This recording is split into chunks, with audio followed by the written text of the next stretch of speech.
Welcome to Sampath Kumar కనుకు YouTube channel.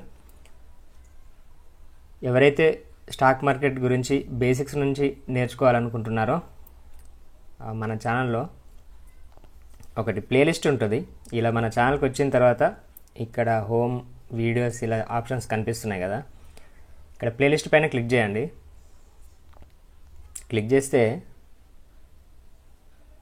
మీకు ఇక్కడ ప్లేలిస్ట్ ఒకటి, ఇక్కడ ప్లేలిస్టులు అన్నీ కనిపిస్తుంటాయి. ఇక్కడ థర్డ్ వన్ ఒకసారి చూడండి, ఇది లెర్న్ ట్రేడింగ్ విత్ ఎస్కేకే, ఇది ఒక ప్లేలిస్ట్ కనిపిస్తుంది కదా. సో దీంట్లో ఇప్పటివరకు 11 వీడియోస్ అయితే మీకు ఉంటాయి. ఇప్పుడు మనం రికార్డ్ చేస్తుంది 12th అన్నమాట. సో ఇలా చాలా వీడియోస్ మనం చేసేది ఉంది. సో అవి ఏంటంటే మీకు స్టాక్ మార్కెట్ బేసిక్స్ నుంచి వీడియోస్ ఉంటాయి. ఓకే, స్టాక్ మార్కెట్ బేసిక్స్ నుంచి ప్రొఫెషనల్గా ఎదగడానికి కావాల్సినటువంటి ఇన్ఫర్మేషన్ అంతా వీటిలో కంటిన్యూస్గా మీకు ఎపిసోడ్ వైజ్ వస్తూ ఉంటుంది అన్నమాట. సో మీరు ఇప్పటివరకు ఈ వీడియోస్ అయితే చూడనట్లయితే ఒకసారి మన ఛానల్ ఓపెన్ చేసి ఈ ప్లేలిస్ట్ని అయితే ఓపెన్ చేసి చూడండి. ఈ వీడియోలో అయితే ఒక స్ట్రాటజీ గురించి డిస్కస్ చేద్దాం. జనరల్గా ఈ స్ట్రాటజీని నిఫ్టీ లేదా బ్యాంక్ నిఫ్టీ ఆప్షన్ బయింగ్ కోసం యూజ్ చేయొచ్చు. ఓకే, కాల్ ఆప్షన్ బై కానీ లేదంటే పుట్ ఆప్షన్ బై కోసం కానీ ఈ స్ట్రాటజీని యూజ్ చేయొచ్చు. సో మీకు జనరల్గా పివట్ పాయింట్స్ తెలిసే ఉంటుంది. సో పివట్ పాయింట్స్ మనకి ఇలా లైన్ వైజ్ ఇలా ఉంటాయి కదా, S1 S2 ఇలా R1 R2 ఇట్లా ఉంటాయి కదా. సో ఇది ట్రెడిషనల్ పివట్ పాయింట్స్ అన్నమాట. సో దీంట్లో మనకి క్యామెరిల్లా పివట్ పాయింట్స్ కూడా ఉంటుంది.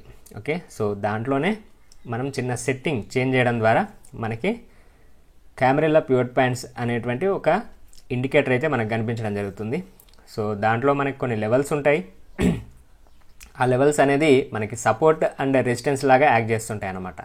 సో దాంట్లో చిన్న సెట్టింగ్స్ చేసుకోవడం ద్వారా మనం నిఫ్టీ బ్యాంక్ నిఫ్టీలో ఆప్షన్ బయ్యింగ్ కోసం ఎలా ఎంట్రీ తీసుకోవచ్చు అనేటువంటిది మనం ఈ వీడియోలో డిస్కస్ చేద్దాం. సో దానికోసం ఏం చేస్తారంటే, సో మనం ఈ స్ట్రాటజీని నిఫ్టీలో కానీ బ్యాంక్ నిఫ్టీలో కానీ అప్లై చేయొచ్చు. సో బ్యాంక్ నిఫ్టీలో కన్నా నిఫ్టీలో ఎక్కువగా పనిచేస్తుంది నా అబ్జర్వేషన్లో. సో స్ట్రాటజీ విన్న తర్వాత మీరు బ్యాంక్ నిఫ్టీలో కూడా అబ్జర్వ్ చేయండి ఎలా ఇది వర్క్ అవుతుంది అనేది. ఓకే, సో ఇప్పుడు టైం ఫ్రేమ్ వచ్చేసరికి 5 minutes టైం ఫ్రేమ్ యూజ్ చేయాలి. సో నిఫ్టీ బ్యాంక్ నిఫ్టీలో యూజ్ చేయాలి, అలాగే 5 minutes టైం ఫ్రేమ్ యూజ్ చేయాలి. ఇప్పుడు ఏం చేద్దామంటే ఇండికేటర్లోకి వెళ్దాం. ఇక్కడ ఇండికేటర్స్ పైన క్లిక్ చేస్తే మనకి పివట్ పాయింట్స్, ఓకే, ఇలా టైప్ చేస్తే మీకు చాలా వస్తాయండి. ఇక్కడ ఇలా టైప్ చేయగానే మీకు పివట్ పాయింట్స్ మీద చాలా వస్తాయి ఇలా. సో దీంట్లో మనకు కావాల్సినటువంటిది పివట్ పాయింట్స్ స్టాండర్డ్ అని ఉంది చూడండి. సో దీనిపైన క్లిక్ చేయాలి. Okay, pivot points standard. So వచ్చింది కదా, ఇక్కడ మీకు కనిపిస్తుంటుంది మనం ప్లేస్ చేసినటువంటిది పివట్స్ ట్రెడిషనల్ ఆటో అని కనిపిస్తుంది కదా. సో దీంట్లో చిన్న సెట్టింగ్ చేంజ్ చేసుకుందాం. సెట్టింగ్ చేంజ్ చేసుకోవడానికి జస్ట్ దీనిపైన ఇలా క్లిక్ చేస్తే మీకు ఇక్కడ గేర్ ఐకాన్ కనిపిస్తుంది కదా, సెట్టింగ్ సింబల్, ఇక్కడ ఈ సెకండ్ది దానిపైన క్లిక్ చేద్దాం. ఇలా క్లిక్ చేయగానే మీకు ఇన్పుట్స్ అని ఇలా కనిపిస్తుంది కదా. సో ఇన్పుట్స్లో ఇక్కడ చూడండి ట్రెడిషనల్ అని కనిపిస్తుంది. సో దీనిపైన క్లిక్ చేసి మనకి ట్రెడిషనల్ అవసరం లేదు, ఇక్కడ లాస్ట్లో చూడండి క్యామెరిల్లా అని ఉంది. సో దీనిపైన క్లిక్ చేద్దాం. ఓకే, సో ఇప్పుడు క్యామెరిల్లా పివట్ పాయింట్స్ అంటే మనకి క్యామెరిల్లా పివట్ పాయింట్స్ అనేటువంటి ఇండికేటర్ అయితే ఇక్కడ మనకి యాడ్ అయింది. ఇక్కడ చూడొచ్చు మీరు, ఇంతసేపు అక్కడ ట్రెడిషనల్ ఉండే కదా, ఇప్పుడు క్యామెరిల్లా అయిపోయింది. ఓకే, సో ఇక్కడ ఇంకా కొన్ని స్మాల్ చేంజెస్ అయితే ఉన్నాయి, చూద్దాం అవేంటో. సో ఇక్కడ మీకు ఇవన్నీ కనిపిస్తున్నాయి కదా, ఇలా ఇవన్నీ మనకు అక్కర్లేదు. సో దీంట్లో మనకు కావాల్సింది జస్ట్ S1 అలాగే R4, ఈ రెండు టిక్ మార్క్ ఉంటే చాలు, మిగిలిన అన్నీ కూడా టిక్ మార్క్ తీసేద్దాం. Okay, S1 R4.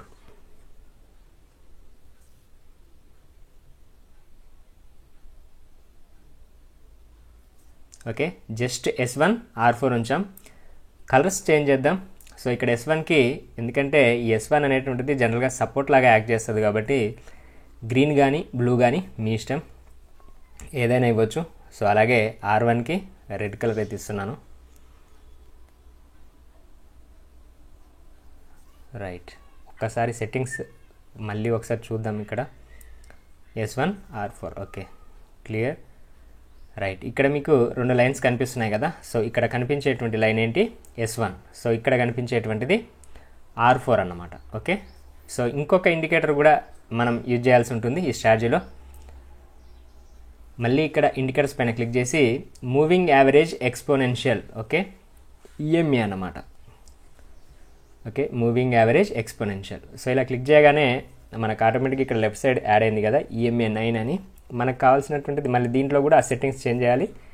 9 కాదు, మనకు కావాల్సింది 20 అన్నమాట. ఓకే, ఇప్పుడు ఈ స్ట్రాటజీ కోసం మనం 5 మినిట్స్ టైం ఫ్రేమ్ యూజ్ చేస్తున్నాం, అలాగే నిఫ్టీ బ్యాంక్ నిఫ్టీలో అప్లై చేస్తున్నాం. మనకు కావాల్సినటువంటి ఇండికేటర్స్ క్యామరిల్లా పివట్ పాయింట్స్. సో దాంట్లో మనకు కావాల్సినటువంటిది S1 R4 ఈ రెండే యూజ్ చేస్తున్నాం. Okay, so next EMA 20. ఇప్పుడు మనం ఇండికేటర్స్ యాడ్ చేయడం అయిపోయింది. సో ఇప్పుడు ఎంట్రీ ఎలా తీసుకోవాలనేటువంటిది మెయిన్ పాయింట్ కదా. సో ఇక్కడ ఏంటంటే సింపుల్గా కాల్ ఆప్షన్ బై ఎప్పుడు చేయాలి, పుట్ ఆప్షన్ బై ఎప్పుడు చేయాలి. దానికోసం ఏంటంటే ఇక్కడ S1 కనిపిస్తుంది, ఇక్కడ R4 కనిపిస్తుంది కదా, లైన్ ఇక్కడ కనిపిస్తుంది కదా.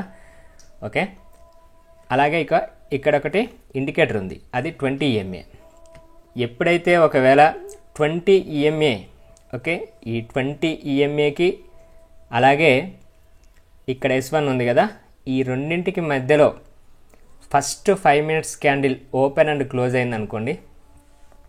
ఫస్ట్ 5 మినిట్స్ క్యాండిల్ అంటే మనకు 9:15కి మార్కెట్ ఓపెన్ అవుతుంది కదా, 9:15 నుంచి 9:20కి మనకు ఫస్ట్ 5 మినిట్స్ క్యాండిల్ అనేటువంటిది ఫామ్ అవ్వడం జరుగుతుంది. సో ఆ క్యాండిల్ ఓపెన్ అండ్ క్లోజ్ మనకి ఈ S1కి అలాగే EMA 20కి మధ్యలో ఓపెన్ అయింది అనుకోండి, అప్పుడు మనం కాల్ ఆప్షన్ బై కోసం వెయిట్ చేస్తాం.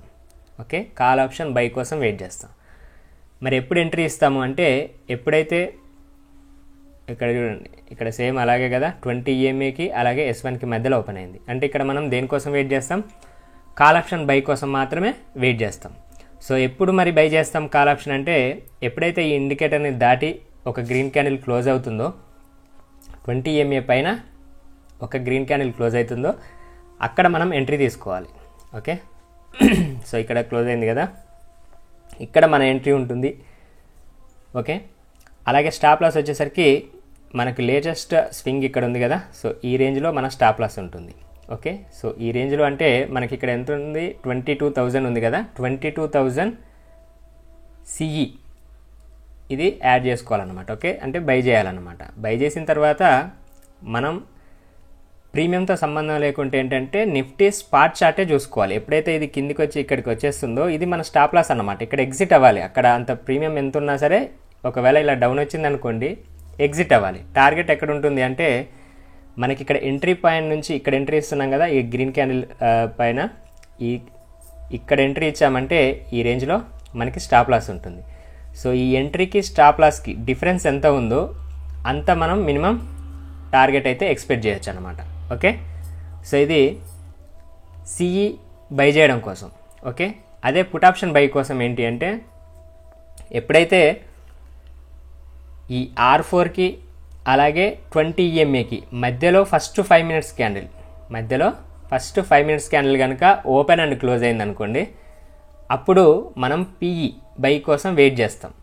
సో మరి PE బై ఎప్పుడు చేస్తాము అంటే ఈ రెండింటి మధ్యలో ఓపెన్ అయ్యి మళ్ళీ 20 EMA కింద క్లోజ్ అవుతుందో ఒక రెడ్ క్యాండిల్ 20 EMA కింద కనుక క్లోజ్ అయితే అప్పుడు పుట్ ఆప్షన్ బై చేస్తాం అన్నమాట. ఓకే, సో ఇప్పుడు కాల్ ఆప్షన్ ఎప్పుడు బై చేస్తాం, పుట్ ఆప్షన్ ఎప్పుడు బై చేస్తాం అనేటువంటిది అర్థమైంది కదా. సింపుల్గా 20 EMAకి S1కి మధ్యలో ఓపెన్ అయితే కాల్ ఆప్షన్ బై కోసం వెయిట్ చేస్తాం. ఎప్పుడైతే ఒక గ్రీన్ క్యాండిల్ 20 EMA పైన క్లోజ్ అయిందో అప్పుడు కాల్ ఆప్షన్ బై చేస్తాం. అదే పుట్ ఆప్షన్ బై కోసం ఎప్పుడు వెయిట్ చేస్తాం, 20 EMAకి R4కి మధ్యలో ఫస్ట్ 5 మినిట్స్ క్యాండిల్ కనుక ఓపెన్ అండ్ క్లోజ్ అయితే అప్పుడు వెయిట్ చేస్తాం పుట్ ఆప్షన్ బై కోసం. ఎప్పుడైతే 20 EMA కింద ఒక రెడ్ క్యాండిల్ క్లోజ్ అయిందో అప్పుడు మనం పుట్ ఆప్షన్ అయితే బై చేయొచ్చు అనమాట. ఒక్కసారి బ్యాక్ టెస్ట్ చేద్దాం. ఇప్పుడు ఈ సినేరియాలో ఈ రోజు నడిచినటువంటి మార్కెట్లో ఇక్కడ ఎంట్రీ దొరికింది, బట్ ఇక్కడ స్టాప్ లాస్ అయింది. ఎస్, సో ఇంకో డే చూద్దాం. ఇక్కడ చూడండి, 20 EMAకి R4కి మధ్యలో ఓపెన్ అండ్ క్లోజ్ అయింది కదా ఫస్ట్ 5 మినిట్స్ క్యాండిల్. అంటే మనం పుట్ ఆప్షన్ బై కోసం వెయిట్ చేస్తాం. ఎప్పుడు పుట్ ఆప్షన్ బై చేస్తాం, మళ్ళీ ఈ 20 EMA కింద రెడ్ క్యాండిల్ క్లోజ్ అవ్వాలి. పుట్ ఆప్షన్ కాబట్టి రెడ్ క్యాండిల్ క్లోజ్ అవ్వాలి. అదే కాల్ ఆప్షన్ అయితే గ్రీన్ క్యాండిల్ క్లోజ్ అవ్వాలి.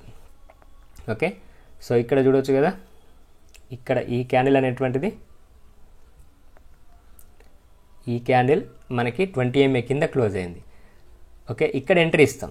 ఇక్కడ ఎంట్రీ తీసుకొని మనకి లేటెస్ట్ స్వింగ్ ఏదైతే ఉందో ఇక్కడ ఎంట్రీ తీసుకొని ఈ లేటెస్ట్ స్వింగ్ ఎక్కడ వస్తుంది మనకి ఈ రేంజ్లో ఈ ఫస్ట్ 5 minutes క్యాండిల్ పైన స్టాప్ లాస్ పెట్టాలి. ఓకే, ఈ డిస్టెన్స్ ఎంతైతే ఉందో ఈ డిఫరెన్స్ ఎంతైతే ఉందో అంత మినిమం అయితే టార్గెట్ ఎక్స్పెక్ట్ చేయొచ్చు అనమాట 1:1 రేషియో ప్రకారం. ఓకే, మిగిలింది మీరు ట్రయల్ చేసుకుంటూ వెళ్ళొచ్చు. ఓకే, సో ఇక్కడ టార్గెట్ హిట్ అవ్వడం అయితే జరిగిందండి. ఇంతకుముందు చూసినటువంటి ఈ ఎగ్జాంపుల్లో ఇక్కడ స్టాప్ లాస్ అయినప్పటికీ ఇక్కడ టార్గెట్ అయితే ఇవ్వడం జరిగింది. సో ఇక్కడ చూడండి, నెక్స్ట్ ఇంకో దగ్గర చూస్తే S1కి కింద ఓపెన్ అయింది కదా మనకి.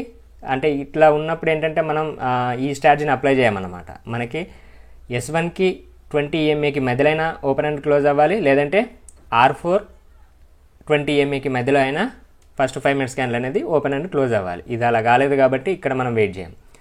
సో ఇక్కడ చూడవచ్చు, మళ్ళీ ఇక్కడ కూడా సేమ్, ఇక్కడ మన స్ట్రాటజీ అప్లై చేయము. సో ఇక్కడ చూడవచ్చు R4కి 20 MAకి మధ్యలో మనకు first 5 minutes candle open and close అయింది కదా, పుట్ ఆప్షన్ బై కోసం వెయిట్ చేస్తాం. సో ఎప్పుడైతే ఇట్లా 20 MA కింద ఒక రెడ్ క్యాండిల్ క్లోజ్ అయిందో లేటెస్ట్ స్వింగ్ని మనం స్టాప్ లాస్గా పెట్టుకొని ఇక్కడ ఎంట్రీ ఇస్తాం. ఓకే,